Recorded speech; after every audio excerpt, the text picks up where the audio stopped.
Was it a UFO, a Soviet psyop, or a radically new Soviet aircraft? This is My Dark Path. In October of 1955, a weathered passenger train crept along the shoreline of the Caspian Sea, bathed in the gentle glow of autumn's setting sun. 4 Americans surveyed the landscape from the last train car through dirty windows streaked with oil. They had departed from Baku, the capital city of the Azerbaijan Soviet Socialist Republic. Due to a mishap by Intourist, the Soviet travel agency that was controlled by the KGB, the train's departure was delayed by nearly 2 hours. This delay created a sense of unease among the Americans, but they had been in the USSR for a month and were undoubtedly accustomed to the uncertainty of travel in the communist country.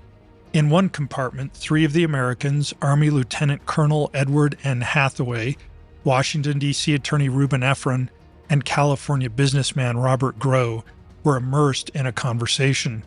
In the compartment next to them, Senator Richard Brevard Russell, under the weather with a cold, rested in his bunk. But soon they would experience something extraordinary, far beyond any of their expectations. He dimmed the lights to rest, and as the train pulled away from the station, a peculiar light caught his attention through the window to the south. Initially, he dismissed it as a mere reflection on the train glass, but quickly he realized the object wasn't a reflection.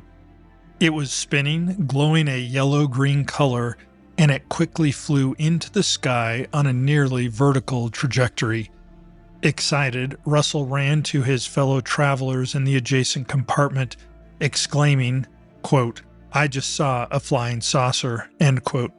He turned off the lights in the second cabin and the 4 men rushed to the window just in time to witness the first mysterious object vanish into the night sky, passing to the north over their train.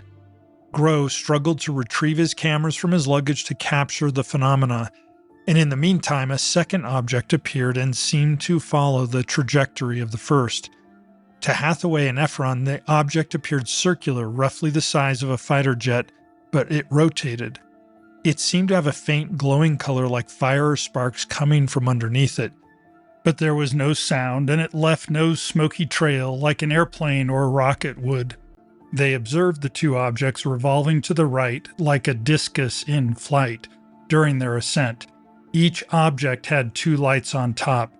The men sat in stunned silence for a few minutes. This was a very unusual event.